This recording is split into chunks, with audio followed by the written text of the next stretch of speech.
Doğu Türkistan'ın Kaşgar kentinde Çin'in 1960'larda uyguladığı sözde kültür devriminden sadece 100'e yakın cami ve mescit kurtulabildi.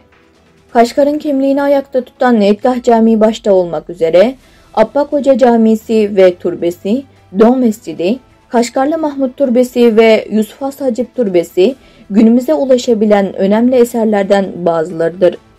Çin işgali altında bulunan Doğu Türkistan'ın tarihi şehri Kaşgar, iki İpek yolunun buluşturduğu konumu ile tarih boyunca önemli bir ticaret ve kültür merkezi olmuştur.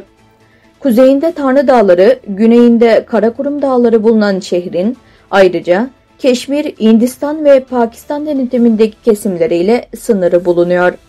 Kaşgar, batısında Pamir Yaylası ile Kırgızistan, Tacikistan ve Afganistan'la komşudur. Doğusunda ise dünyanın ikinci büyük çölü olan Tehlimakan yer almaktadır.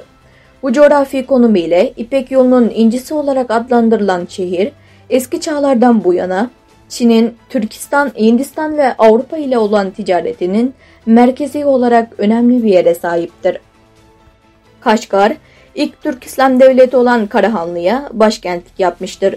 Ayrıca Kaşgar, ekonomik ve siyasi merkez olmanın dışında Türk edebiyatı ve kültürüne öncülük yapmıştır.